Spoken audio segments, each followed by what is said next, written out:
Hey. Today, we are using Scikit Learn to do linear regression with multiple variables. But before we dive in, let's look at some concepts. So linear regression of a single variable is essentially about finding the line of best fit. And linear regression of multiple variables is the same thing, except there are two differences. The first difference is that you have multiple inputs that determine your outputs. The second difference is that the equation that represents regression is no longer just a line. So for example, if you have two inputs, then the equation for regression will be represented by a plane. If you have three inputs, the equation of regression is going to be represented by a solid. Alrighty, let's look at some examples. Change that to raw, call this examples. So this first example, we have a single independent variable case. And here we have y, which represents the probability of developing diabetes. And here we have weight as a factor. So x, which determines y, is weight. If this is the case, then the equation of regression is going to be the equation of a line. And this is in the form of y is equal to mx plus b. You guys may recall from algebra, m is slope and b is your y-intercept. Now, in the second case that we have here, in our second case, we have a multiple independent variable case. So y represents the same thing as it did before. It's still the probability of developing diabetes. x1 is weight, and then x2 is sugar intake. If this is the case, then the equation of regression is going to be the equation of a plane. Do keep in mind that there are many different ways of expressing the equation of a plane. And if you were to plot this on a 3D axis, you would end up with a plane. In this situation, we have y is equal to m1 times x1 plus m2 times x2 plus b. And now that we know how this works, let's start coding. All right, so we'll call this examples, and let's make this markdown.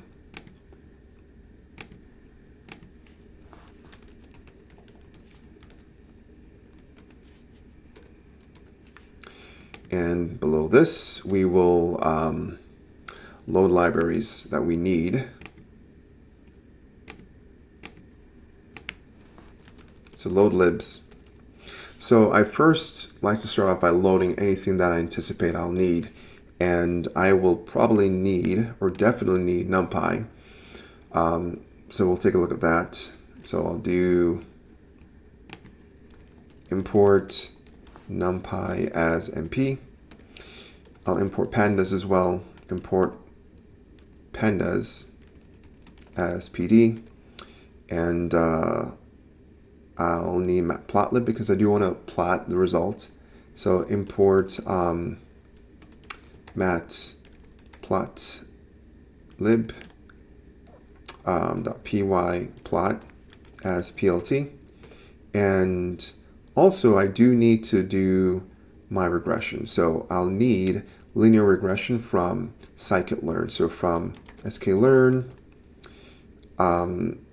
.linear model import linear regression. Okay, I think that's all I need. All right, so now that I have my libs, the next thing that we want to do, we want to really do about 4 different steps. The first thing I'm going to do is I'm going to define my data set. Once the data set is defined, I can then create a model using that data set.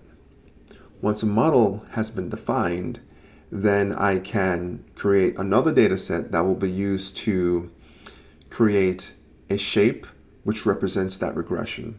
And we'll simply finish it off by plotting all of this onto a matplotlib chart. So that's the big picture.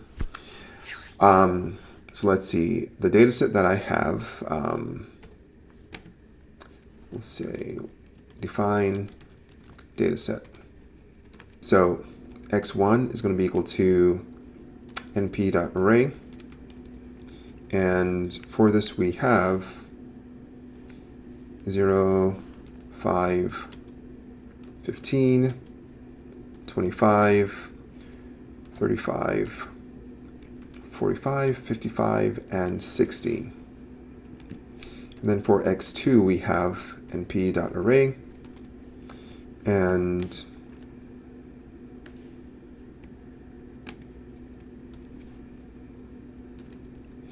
we will have, let's see, 1, 1, 2, 5, 11, 15. Let's see, I forgot the 1 here.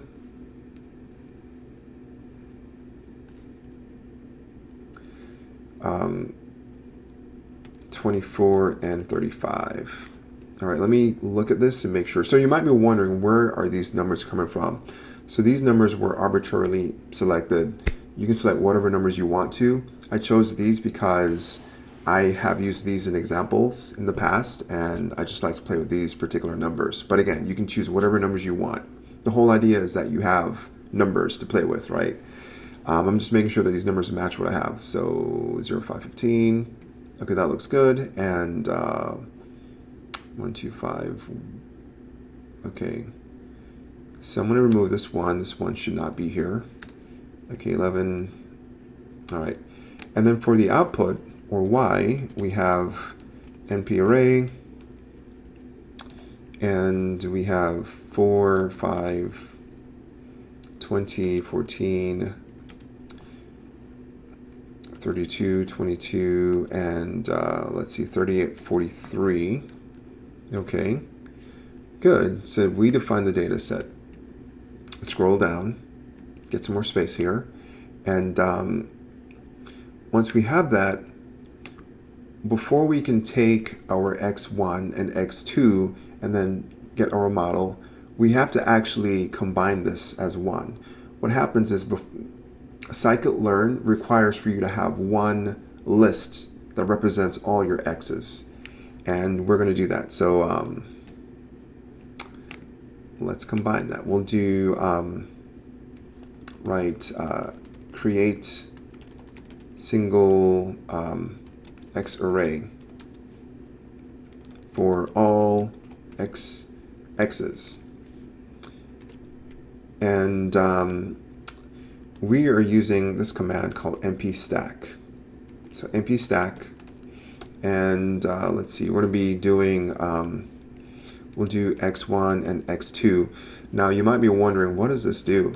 So what happens is, this is selecting the first point. This is actually creating points, and it is selecting the first point from x1 and the second point from x2. So if this is doing what it should do, we should get 0, 1, 5, 1, 15, 2, and so forth. I'm going to print the result to make sure. Excuse me. All right. All right, 0, 1, 5, 1, 15, 2. Okay, so it is working as it should. So now that we have this, we can create our model. So create model, and we're going to have model is equal to linear regression. So we're using that library, Scikit Learn, and we're going to be using fit. We will use x and y. So I'll stop right here. I want to pinpoint something. So in the other example that I did with single independent variable, we also had exactly the same thing. It looks exactly the same. The beauty of this is that it doesn't matter if you have 1 or 100 different aspects or inputs. You want to express it with the same fashion. So that's why this step is so important, that you combine all of your x's as one, and then you put that into regression. If you don't do that, it just won't work. It's going to complain. All right, so let's run this, and it is complaining that I forgot to put, okay, this dot here, and misspelling here, so regression. All right. Good, that works. So now that we have our model, the next step in the process is to create another data set that we'll use to create the grid, which represents our regression. So let's see, we'll do create new data set. And let me scroll down so we can see. We'll call this X new. So when it comes to this, you can use different commands. You can use mesh grid. That's a very popular one. But I choose to use kind of vanilla Python because for me it's more transparent. So what I do is I do zip, and I'm using a command from itertools. So I'll do zip and products. This star means we're going to be expanding. We're actually expanding the iterable that we have here, or the list. We're expanding the list that we have here. And let me type this first and then explain to you what's going on. So we'll do np.linspace. And here we will have a line. So we'll have the min x1, the max x1. We'll have the number of points, and let's see, we'll do, let's say that we want to have 40 points on this line, and then we're going to repeat the process for x2. We'll do linspace min x2 max x2, and we'll have 40 points. So let me see, am I missing anything here? Looks good. So what's happening here is that I'm creating two different lines. One line originates from the x, the first input, and then the other line originates from the second input. And the reason why I'm selecting these particular values is because I want my grid to be on scale with the original input. If your grid is too large, then you won't be able to see your original input. It's going to be pretty much too small to see. If your grid is too small relative to your original input, then you won't see your grid. So you have to have that sweet spot where your grid is just large so you can see both the original data set and the new data set, which represents regression. And that's why we're using the min x1 and the max x1 and the min x2 and the max x2. All right. I'm going to run this to see if there are any issues. And it is complaining. So let's see. Okay, so you know what? I forgot to import itertools product. So let me do that. Scroll up here and we'll do from itertools import product. And run this again and see if it's still complaining. All right, so it looks like it works. So now that I have my X new, what I'm going to do is I'm going to use this to get my predicted Y values. So we'll say determine predicted Y values using X new. And how do we do that? We'll do, let's see, we'll do Y predicted is equal to our model. And let's see, I think it's predict, so model.predict. And we're going to feed it our new x's, and also I think that's it actually. Yeah, that should be it.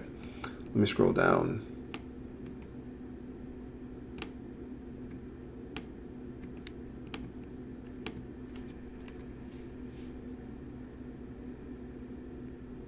Okay, so it is complaining. Let's take a look at what's going on here.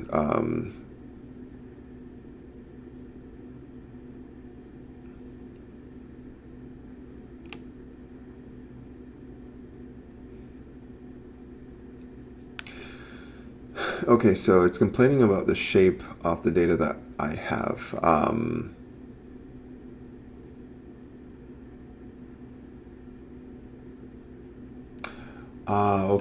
Okay. Yeah, I saw what happened. Okay, so what I have here is technically wrong. Instead of getting x new, this actually produces x1 new and then x2 new.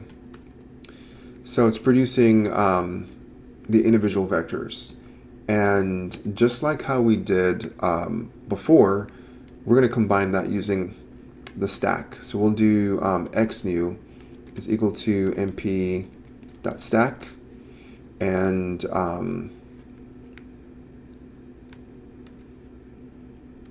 we're going to pass this x1 new, comma x2 new, and then we'll do axes is equal to -1. Okay, and let's try this again and see if this works.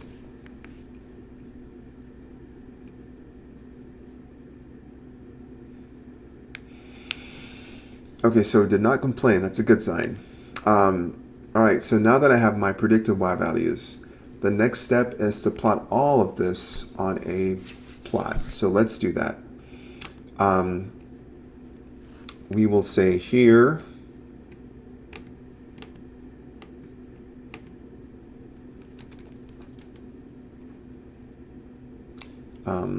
plot the plot data. And let's see, for plotting data, the first thing that we want to do is we want to initialize the figure. So we're going to do that right now. So initialize the figure.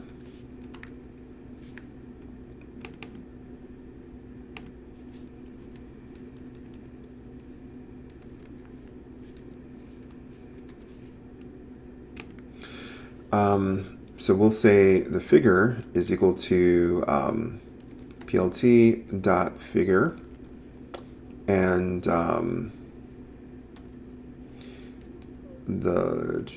do this, and I want a certain size. I'm not sure what it is yet, so we'll come back to that. Let's see what else. I need axes, so we'll do axes is equal to our figure, and we'll add a subplot. So add subplot.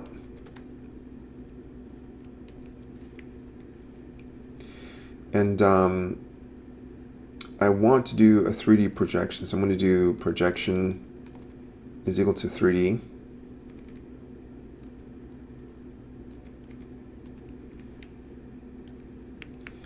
And what else? So next, I'm going to give the axes label. So we'll do axes set dot or axes dot set x label, and we'll call the first one x1, and what else? We'll do the other ones as well. So I'm just going to copy this and paste it.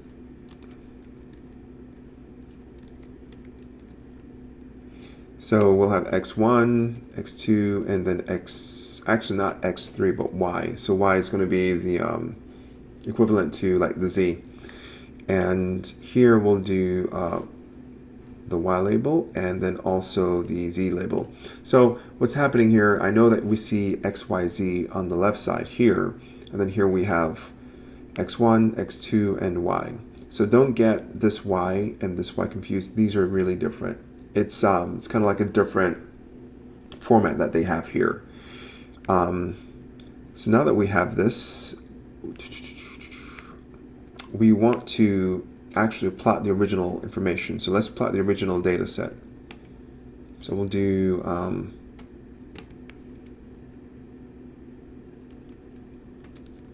plot original data set. And let's see.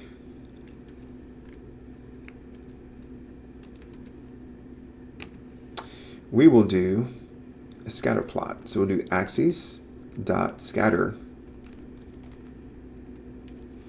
and we're going to pass in x1, x2, y, and let's see what this looks like. I'm really curious if this is going to work. So I'm going to run this right now and see if it actually pops up a chart. Okay, so I see something, but it's empty. Let me do this one.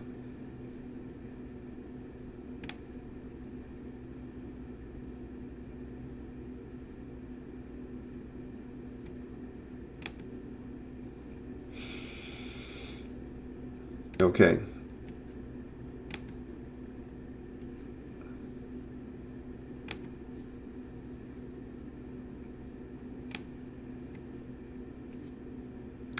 Okay, I see what's happening here. So I think that I should really run this all in the same cell, because when I run this in different cells, it is not actually rendering everything. So I'm going to put this up here in this cell and try that again. Perfect, good. So it is working. So we are able to see the original data set. And what I'm going to do here is I'm going to leave a comment. So I'll call this just like plot original data set. Okay, so now that we have the original data set, let's plot the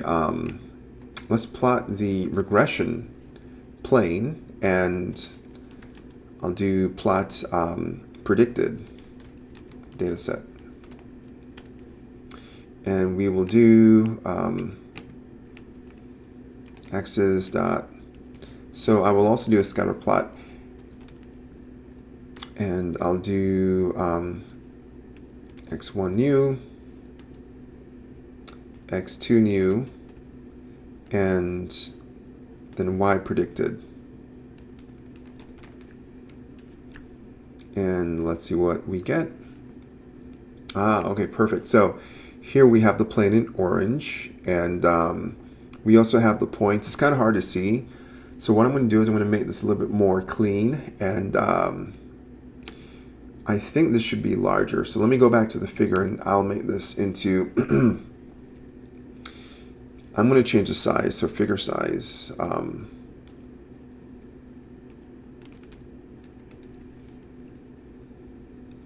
35 and 15. When I looked at the documentation, it said that these are actually the metrics for the figure size in inches, which is interesting because screens have different sizes. But yeah, this should be 35 inches and 15 inches. So let's run this again and see what it looks like. Perfect, so it is larger. What I'm going to do is I want to see those dots a little bit more. So let me just clean this up a little bit.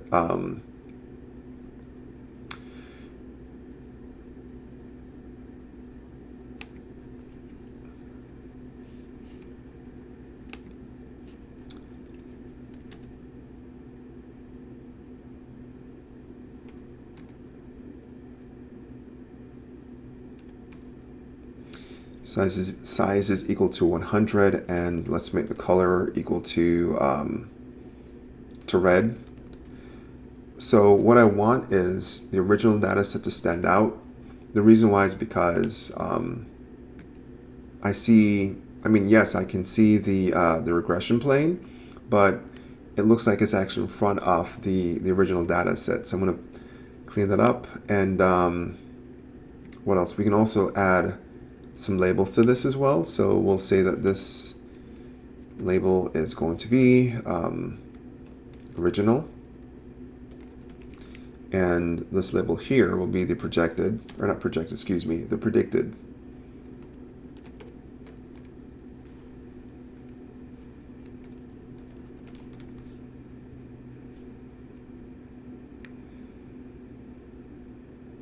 Okay, let's try this again.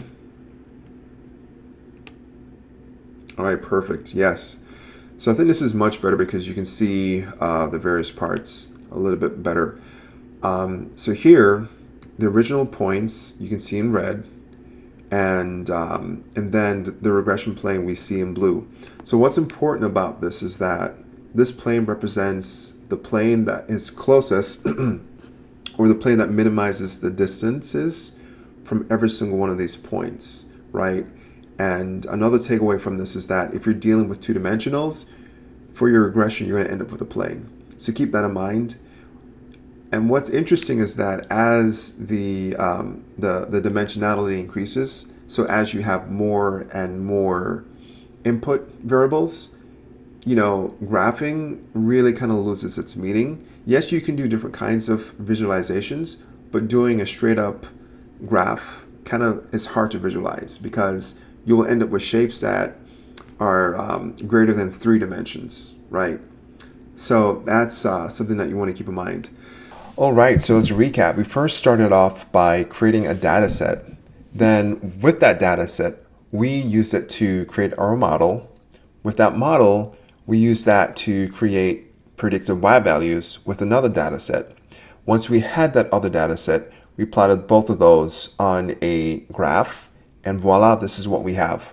So hopefully you guys could see the utility of Scikit Learn. It's a really great tool, and until next time,